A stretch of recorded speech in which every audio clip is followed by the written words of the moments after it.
प्रशांत सिंह नाम है मेरा और आज के इस वीडियो में मैं बात करने वाला हूं दुनिया के सबसे बड़े मंदिर या महाविहार के बारे में। आप लोगों ने पुस्तकों से लेकर गूगल तक में यही पढ़ा होगा कि कंबोडिया का अंकोर वाट मंदिर दुनिया का सबसे बड़ा हिंदू मंदिर है। ये मंदिर भगवान विष्णु को समर्पित है, लेकिन इस तथ्य में सच्चाई कितनी है? क्योंकि कंबोडिया एक बुद्धिस्ट देश है और एक बुद्धिस्ट देश में हिंदू मंदिर कैसे हो सकता है? क्या प्राचीन समय में कंबोडिया हिंदू देश था? सब कुछ आपको विस्तार से इस वीडियो के अंदर बताने वाला हूं। तो आइए वीडियो की शुरुआत करते हैं।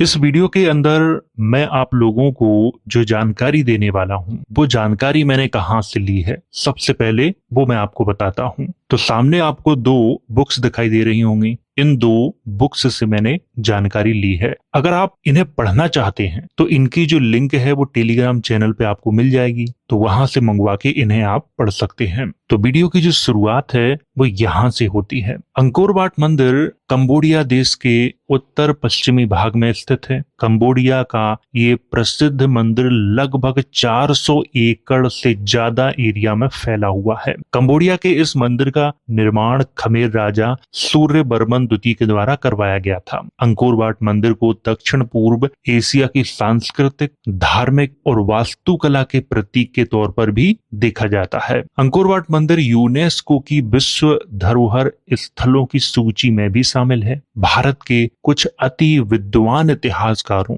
तथा कुछ विशेष वर्ग के विद्वानों का दावा है कि कंबोडिया का अंकोर वाट मंदिर विश्व का सबसे बड़ा हिंदू मंदिर है, जो भगवान विष्णु को समर्पित है। कंबोडिया के अंकोर वाट मंदिर पर प्रत्येक वर्ष लाखों की संख्या में पर्यटक दर्शन के लिए जाते हैं। यहाँ पर ध्यान देने योग्य तथ्य ये है कि भगवान विष्णु किसको कहा जा रहा है। आप प्रत्यक्ष रूप से कंबोडिया के अंकोर वाट मंदिर को देख सकते हैं। बहुत सारे लोग वहां पर गए भी हैं। तो भारतीय विद्वान बार बार ये क्लेम क्यों करते हैं अंकोर वाट मंदिर भगवान विष्णु को समर्पित मंदिर था? बाद में बौद्धों ने कब्जा कर लिया, उससे पहले वो हिंदू देश था। तो विद्वानों के दावों में कितनी सच्चाई है उसको विस्तार से आगे मैं बताने वाला हूं। तो ये तो था अंकोर वाट मंदिर का परिचय। अब बात करते हैं अंकोर वाट मंदिर के इतिहास पर। खमेर साम्राज्य की शुरुआत 802 ईस्वी के आसपास से मानी जाती है। इसके संबंध में मैंने कई पुस्तकों का अध्ययन किया। कुछ पुस्तकों में 780, 781, 790, 795 इस तरह की तारीखों का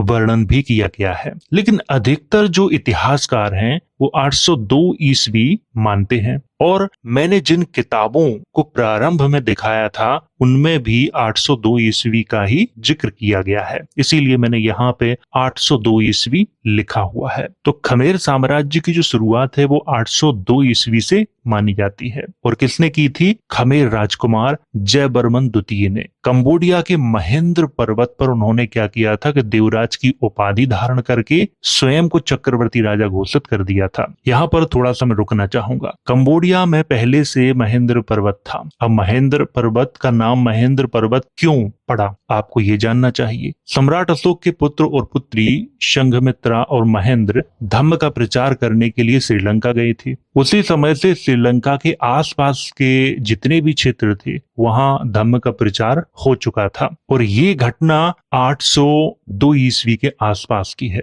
जिसका मैं यहाँ पर जिक्र कर रहा हूँ। और कंबोडिया का जो मंदिर है उसका निर्माण तो 1150 ईस्वी के आसपास हुआ था। अशोक के पुत्र और पुत्री महेंद्र और संघमित्रा के धम्म प्रचार के सैकड़ों वर्षों बाद की ये घटना है। उसी समय से वो सारे क्षेत्रों में धम्म फैल चुका था। आगे यहाँ पर लिखा है, जयवर्मन द्वितीय को खमेर साम्राज्य का संस्थापक और पहला सबसे शक्तिशाली राजा का दर्जा दिया जाता है। जयवर्मन द्वितीय ने अपनी पहली राजधानी महेंद्र पर्वत पर अमरेंद्रपुर को बनाया था। ध्यान देने योग्य तथ्य ये है कि उस समय खमेर साम्राज्य का प्रारंभ हो रहा था उससे पहले ही उस देश के लोग धम्म से परिचित थे। महेंद्र, संघमित्रा, यशोधरा के नामों से परिचित थे, बुद्ध के नामों से परिचित थे, अवलोकितेश्वरा, महेश्वर इन नामों से परिचित थे। शैलेंद्र राजवंश के राजा जयवर्मन द्वितीय के विरोधी थे, जो उस समय जावा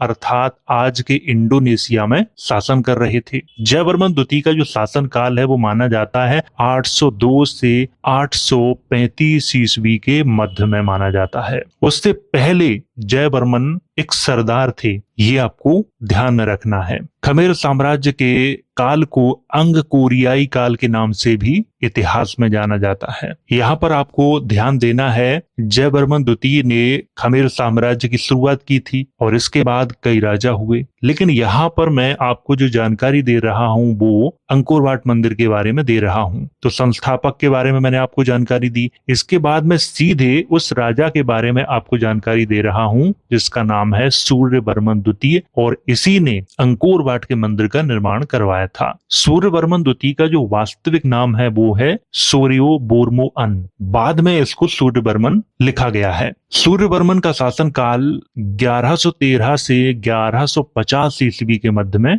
माना गया है। सूर्यवर्मन की राजधानी यशोधरापुर में थी और वहीं पर उसने अंकोर वाट के मंदिर का निर्माण करवाया था। यहाँ पर ध्यान देने योग्य तथ्य ये है कि उस समय राजधानी का नाम भी क्या था, यशोधरापुर। ये आपको ध्यान में रखना है। प्रेह विहार के निर्माण में भी राजा सूर्यवर्मन ने सहयोग किया था। प्रेह विहार पोए वादी पर्वत की चोटी पर बनाया गया था, जो डांगरेक पर्वतमाला की एक खड़ी चट्टान है। यह कंबोडिया और थाईलैंड के बीच प्राकृतिक सीमा पर मौजूद है। वर्तमान समय में दोनों देशों के बीच इस प्रेह विहार को लेकर टकराव भी देखा गया है, परंतु भारतीय मीडिया के अनुसार ये मंदिर भगवान शिव को समर्पित है। ध्यान देने योग्य तथ्य ये है कि इसका नाम मंदिर नहीं है बल्कि प्रेह विहार है और इसमें किसी की कोई मूर्ति नहीं है, ये एक खंडर है। YouTube पे वीडियो अवेलेबल है, आप लोग देख सकते हो। हिंदू धर्म में मंदिर शब्द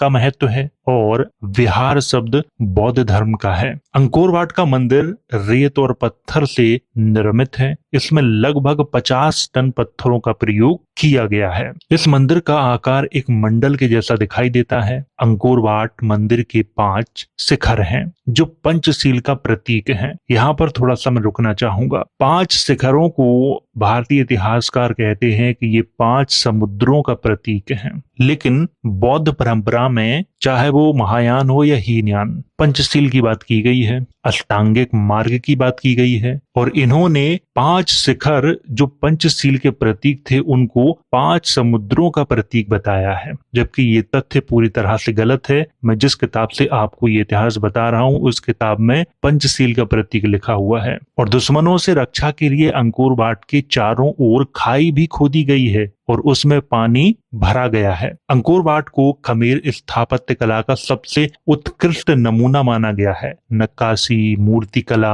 और शिल्प कला इतनी सूक्ष्म है कि इसकी शैली को अंकोरियन शैली के नाम से संबोधित किया गया है इतिहास में। अंकोर वाट के मंदिर में बौद्ध जातक कथाओं को उकेरा गया है, जिसमें समुद्र मंथन, रामायण, महाभारत विशेष रूप से प्रसिद्ध है। इन्हीं बौद्ध जातक कथाओं के कारण भारत के महान इतिहासकार अंकोर वाट को हिंदू मंदिर बताते हैं, जबकि जातक कथाएं रामायण और महाभारत से अधिक प्राचीन हैं, क्योंकि रामायण और महाभारत कौन सी लिपि में लिखे गए हैं? देवनागरी लिपि में लिखे गए हैं। लेकिन जातक कथाएं ब्राह्मी लिपि में भी दिखाई देती हैं, गुप्तकालीन लिपि में भी दिखाई देती हैं। कई पांडुलिपियां आज भी मौजूद हैं जातक कथाओं की। पहले आपको ये समझना पड़ेगा कि जो मूल कहानी है, चाहे रामायण की हो या महाभारत की हो या समुद्र मंथन की हो, वो जातक कथाओं में मिलती है और उन्हीं कहानियों को लेकर एक बड़ा रूप प्रस्तुत कर दिया है, उनके ग्रंथ बना दिए हैं। लेकिन प्रारंभिक जो रूप है वो आपको जातक कथाओं में देखने को मिलेगा। जातक कथाएं 500 से ज्यादा हैं। अगर आप जातक कथाओं का ही अच्छे से अध्ययन कर लो तो भी आपको ये समझ में आ जाएगा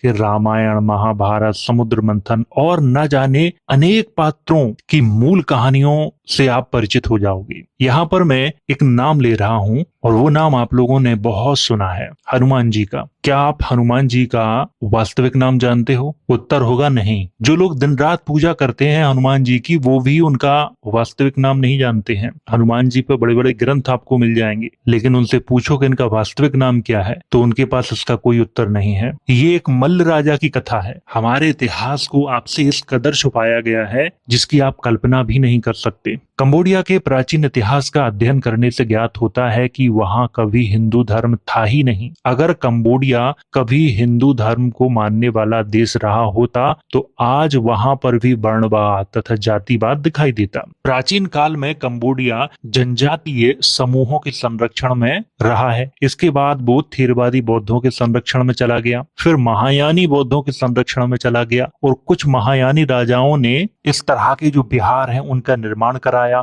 और उन्हीं बिहारों को आजकल ये कहा जा रहा है कि ये हिंदू मंदिर है। आपको इस तथ्य को ध्यान में रखना है। मैं आपको बहुत पहले ही ये बता चुका हूं कि महायान शाखा का निर्माण बाहरी आक्रमणकारियों ने किया था, लेकिन इसमें कुछ भारतीय लोग भी शामिल थे, परंतु पूरा जो दबदबा था वो बाहरी आक्रमणकारियों का था। उन्होंने बौद्ध धर्म को स्वीकार तो किया, साथ में अपने पूर्वजों को भी उसमें उन्होंने और अपने देवी देवताओं को भी उसमें शामिल किया। इसीलिए बौद्ध धर्म की महायान शाखा में आपको अनेक देवी देवता मिल जाएंगे। वर्तमान समय में भी कंबोडिया बौद्धों के संरक्षण में है। कंबोडिया के अंकोर वाट मंदिर का जो निर्माण कार्य है वो 1160 ईस्वी के आसपास पूरा हुआ था। खमेर साम्राज्य और अंकोर वाट का ऐतिहासिक जो विवरण है वो चीनी राजदूत झो द गुआन ने अपनी यात्रा विवरण में दिया है। झो द गुआन को गुआन राजवंश के सम्राट तैमूर खान ने 1296 ईस्वी में कंबोडिया भेजा था। उस समय कंबोडिया में खमेर राजा इंद्र बर्मन तृतीय का शासन था,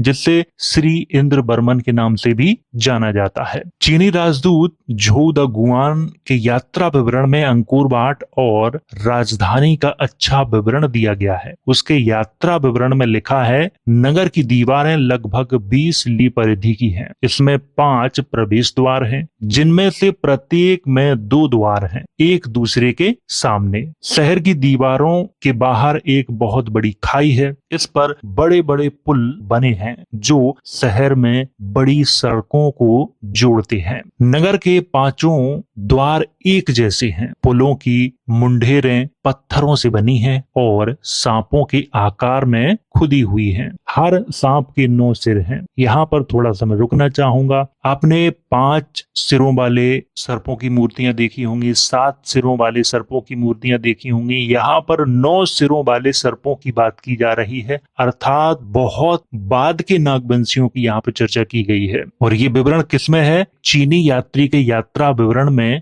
इसका विवरण मिलता है। आगे लिखा है, 54 देवता अपने हाथों से सांप को खींच रहे हैं और ऐसा लग रहा है मानो वे उसे भागने से रोक रहे हों। लूबान मकबरा अर्थात अंकोर वाट महाविहार दक्षिणी द्वार से लगभग 1 ली आगे है। इसकी परिधि लगभग 10 ली है और इसमें सैकड़ों पत्थर के कक्ष हैं। नगर की दीवार से 10 ली पूर्व में पूर्वी वाराय स्थित है। इसकी परिधि लगभग 100 ली है। इसके मध्य में पत्थर के कक्षों वाला एक पत्थर का मीनार है। मीनार के मध्य में एक कांस लेटे हुए बुद्ध की मूर्ति है, जिसकी नाभि से निरंतर जल बहता रहता है। यहाँ पर थोड़ा सा मैं रुकना चाहूंगा। चीनी यात्री के यात्रा विवरण के अनुसार कंबोडिया के अंकोर वाट मंदिर में बुद्ध की प्रतिमा है और लेटे हुए बुद्ध की प्रतिमा है और उनकी नाभि से जल निरंतर बहता रहता है,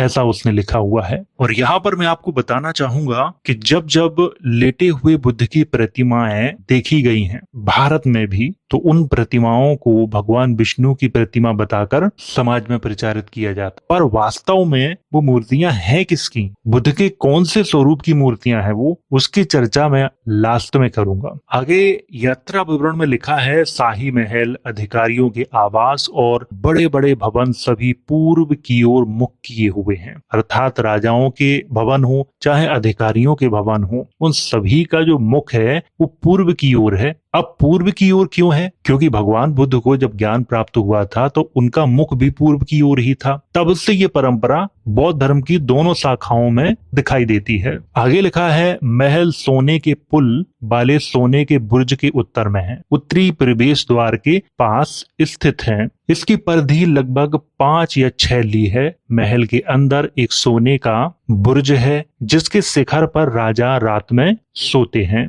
स्थानीय लोगों का कहना है कि उस बुर्ज में 9 सिर वाला एक सांप रहता है जो पूरे देश की धरती का स्वामी है, अर्थात जो राजा थे वो नागवंशी थे। राजा के रिश्तेदारों और वरिष्ठ अधिकारियों के आवास बड़े और विशाल शैली के होते हैं जो आम लोगों के घरों से बिल्कुल अलग होते हैं। पारिवारिक पूजा स्थल और मुख्य शयन कक्ष को छोड़कर छतें पूरी तरह से फूस से बनी होती हैं और दोनों पर टाइलें लगाई जा सकती हैं। आम लोगों के घरों की छतें सिर्फ फूस की ही होती हैं। वे एक भी टाइल लगाने की हिम्मत नहीं करते। हालांकि उनके घरों का आकार उनकी अमीरी के हिसाब से अलग अलग होता है, फिर भी वे सरकारी आवासों के बराबर के घर बनाने की हिम्मत नहीं करते हैं। यात्रा विवरण में कहा गया है कि जो आम जनता है वो बड़े घर नहीं बना सकती, राजाओं के अधिकारियों के बराबर के घर नहीं बना सकती। उन्हें डर है कि कहीं कार्रवाई ना हो जाए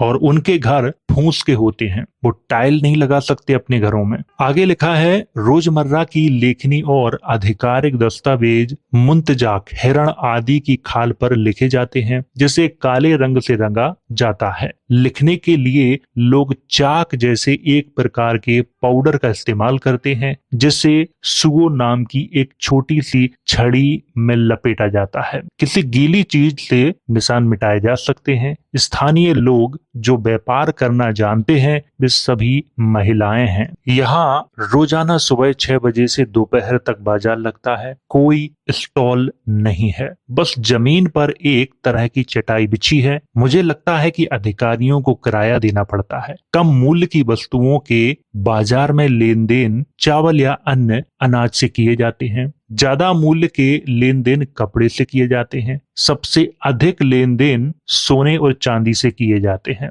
यहाँ पर आपको बहुत ध्यान से समझना है। अंकोर वाट शब्द खमेर भाषा का है जिसमें अंकोर शब्द का अर्थ क्या होता है? राजधानी या मुख्य शहर ये होता है। वाट शब्द का अर्थ खमेर भाषा में होता है बड़ा बिहार। खमेर भाषा में अंकोर वाट शब्द का अर्थ राजधानी का बड़ा बिहार होता है। खमेर भाषा पर पाली प्राकृत भाषा का प्रभाव है क्योंकि खमेर लिपि की उत्पत्ति धम्म जिसे ब्राह्मी लिपि बाद में कहा गया है उससे हुई है। ये भी आपको ध्यान रखना है। 17वीं सदी तक अंकोर वाट का बिहार बौद्ध भिक्षुओं के संरक्षण में रहा। इसके बाद ये धीरे धीरे जंगलों में दब गया। 19वीं सदी में फ्रांसीसी यात्री हेनरी मोहोट ने अंकोर वाट के इस पवित्र स्थल को महत्व दिया और यूरोप में प्रसिद्ध किया। 1992 में यूनेस्को के द्वारा अंकोर वाट मंदिर को विश्व धरोहर स्थल का दर्जा दिया गया। आज अंकोर वाट का मंदिर पर्यटकों के लिए विशेष प्रसिद्ध है। कंबोडिया देश की शान है। कंबोडिया देश के लिए अंकोर वाट का विहार इतना महत्वपूर्ण है कि उसको ध्वज पर स्थान दिया गया है। तो ये तो थी लिखित जानकारी। अब मैं आपको कुछ और महत्वपूर्ण चीजें दिखाता हूं जिससे आपको सब कुछ समझ में आ जाएगा। ये है वो राजा जिसने अंकोर वाट के मंदिर का निर्माण करवाया था। इस राजा को देखने से आपको क्या लगता है? क्या ये हिंदू राजा है? आपकी नजर में शायद हो सकता है, लेकिन जब आप इतिहास की बहुत अधिक गहराई में जाओगे तो आपको समझ में आ जाएगा कि ये एक महायानी बुद्धिस्ट राजा है। इस राजा को ध्यान से देखिए और इसके सिर पर ऊपर की ओर आपको कुछ दिखाई दे रहा होगा। इसे कहते हैं स्तूप की आकृति। ये आपको बुद्ध के सिर पर भी दिखाई देगी क्योंकि स्तूप पूजने की जो परंपरा है वो श्रमण परंपरा में मौजूद है और ये गौतम बुद्ध से पहले भी रही है। इसको राजा सर पे बनाते हैं, महापुरुषों के सर पे बनाया जाता है। गौतम बुद्ध की कई मूर्तियों में ये आपको उनके ऊपर मिल जाएगा और इस राजा के सर पर भी बना है। इसका अर्थ है ये महायानी राजा है। लेकिन इतिहासकार ऐसे तथ्यों को नजरअंदाज कर देते हैं या फिर वो बताना पसंद नहीं करते हैं, क्योंकि उन्होंने सिर्फ एक धर्म पर अपना पूरा ध्यान लगाया होता है। मैं आपको कई बार ये बता चुका हूं कि अगर आपको हिंदू धर्म का इतिहास जानना है तो बौद्धों को, जैनों को आपको पढ़ना पड़ेगा। बिना उनके पढ़े आप हिंदू धर्म को नहीं जान सकते, क्योंकि हिंदू धर्म के जो ग्रंथ आज मौजूद हैं उनसे प्राचीन बौद्धों और जैनों के ग्रंथ हैं। लेकिन हम लोग क्या करते हैं, सिर्फ हिंदू धर्म के ग्रंथों को पढ़ के ये समझने का प्रयास करते हैं कि इन दोनों धर्मों में जो देवी देवताओं की चर्चा की गई है वो हिंदू धर्म से कॉपी की गई है। क्योंकि बचपन से हमें ये बताया गया है कि हिंदू धर्म बहुत पुराना है, बौद्धों जैनों का उदय बहुत बाद में हुआ, जबकि इतिहास के जो प्रमाण हैं वो ये दर्शाते हैं कि बौद्धों जैनों का उदय बहुत पहले हो चुका था। पुरातात्विक जो अवशेष हैं मंदिरों के 4वीं-5वीं सदी से प्रारंभ होते हैं और 4वीं-5वीं सदी से पहले ही बौद्धों जैनों के अवशेष प्राप्त हो जाते हैं। तो ये जो सारे तथ्य हैं हमें इन पर विशेष रूप से ध्यान देना पड़ेगा, तभी हम किसी तथ्य को अच्छे से समझ पाएंगे। आइए आपको कुछ और दिखाते हैं। तो ये है वो मूर्ति जो अंकोर वाट के मंदिर में लगी हुई है और इसी को इतिहासकार बताते हैं कि ये भगवान विष्णु की मूर्ति है। 8 हाथ हैं उनके और आराम से खड़े हुए हैं। ध्यान देने योग्य तथ्य ये है कि ये भगवान विष्णु की मूर्ति नहीं है, इनके सिर पर भी ध्यान से आपको देखना होगा। अभी मैं आपको बता चुका हूं कि श्रमण परंपरा में स्तूप पूजने की परंपरा बहुत प्राचीन है। राजाओं ने, महापुरुषों ने अपने सिर पर स्तूप को धारण किया हुआ है और इस मूर्ति के सिर पर भी आपको स्तूप की आकृति ही दिखाई दे रही होगी। अभी एक और दिखाता हूं आपको, उससे आपको समझ में आ जाएगा। ये है वो मूर्ति जो यहाँ पर आपको दिखाई दे रही है। दोनों मूर्तियां सेम हैं और ये दोनों मूर्तियां किसकी हैं? बोधिसत्व अवलोकितेश्वरा की हैं ये। और अवलोकितेश्वर को ही भगवान विष्णु के नाम से यहाँ पर संबोधित किया जा रहा है। और अवलोकितेश्वरा की कई मूर्तियां आपको सर्प पे लेटे हुए, बैठे हुए इस तरह की दिखाई देंगी। इसीलिए मैं कहता हूं कि सिर्फ एक धर्म की ग्रंथों का अध्ययन करने से आप उस धर्म के बारे में नहीं जान सकते। अवलोकितेश्वर के बारे में कई बार मैंने वीडियो में आपको बताया है। महायान में अवलोकितेश्वर की बहुत मान्यता है और अवलोकितेश्वर को बुद्ध की करुणा का प्रतीक माना जाता है और बुद्ध के करुणा के प्रतीक के तौर पर ही इनकी पूजा की जाती है। तो यहाँ से आपको समझ में आ गया होगा कि अवलोकितेश्वरा को ही भगवान विष्णु के नाम से संबोधित किया जा रहा है। अवलोकितेश्वर की कई मूर्तियां हमारे देश में आपको मिल जाएंगी और अलग अलग तरह की मिल जाएंगी। हिमाचल प्रदेश के त्रिलोकनाथ मंदिर में भगवान शिव के नाम से अवलोकितेश्वरा की पूजा होती है। अजंता की गुफाओं में उनकी आकृतियां आपको दिखाई दी जाएंगी। अवलोकितेश्वरा की कई अलग अलग प्रकार की मूर्तियां बनाई गई हैं। तो हमें इस तथ्य को भी ध्यान में रखना चाहिए कि अवलोकितेश्वरा को बुद्ध की करुणा का प्रतीक के तौर पर पूजा जाता है। इसीलिए आज भी बुद्धिस्ट लोग अंकोर वाट मंदिर में पूजा करने के लिए जाते हैं। तो यहाँ से आपको समझ में आ गया होगा कि कंबोडिया के अंकोर वाट मंदिर में भगवान विष्णु की प्रतिमा नहीं है, वहां पर बोधिसत्व अवलोकितेश्वर की प्रतिमा है। ये आपको यहाँ पर ध्यान देना है। और उसी अवलोकितेश्वर को भारत में भगवान विष्णु के नाम से कुछ लोग प्रचारित करते हैं। और हमारा जो विद्वान वर्ग है सबसे बड़ी गलती यही करता है कि जब भी वो इतिहास लिखने को बैठता है तो वो सारे धर्मों का अध्ययन नहीं करता है, वो सिर्फ एक धर्म का अध्ययन करता है। और अगर आप इतिहास लिखने बैठ रहे हो तो धर्म निरपेक्ष होकर इतिहास लिखो। अगर धार्मिक होकर इतिहास लिखोगे तो फिर आप सही इतिहास नहीं लिख पाओगे। और यही कारण है कि हमारे देश में अधिकतर जो इतिहास लिखा गया है वो धार्मिकों के द्वारा ही लिखा गया है। भले ही वो बहुत पढ़ा लिखा विद्वान क्यों ना हो, लेकिन वो अंदर से धार्मिक है, इसीलिए वो हर चीज को अपने धर्म से जोड़ देता है। हमारे देश में मूर्तियां बनाने वाले महायानी हैं, उससे पहले किसी ने मूर्तियां नहीं बनाई हैं। आज हम हिंदू धर्म में जितनी भी मूर्तियां देख रहे हैं ये सब महायानियों की देन है, लेकिन हम इस तथ्य को भी स्वीकार करने को राजी नहीं है, क्योंकि हमें सच सुनना पसंद नहीं है। और इसी कारण हमें कोई भी आसानी से इतिहास के नाम पे मूर्ख बना देता है, जैसे यहाँ पर इतिहासकारों ने बनाया है। अवलोकितेश्वरा को भगवान विष्णु का नाम दिया है। तो उम्मीद है आपको इस तथ्य की जानकारी हो गई होगी। और अगर आपका कोई प्रश्न है तो कमेंट के माध्यम से आप मुझसे पूछ सकते हो, मैं वीडियो के माध्यम से उत्तर देने का प्रयास करूंगा। तो वीडियो अगर अच्छा लगा हो तो इसे लाइक और शेयर जरूर करें।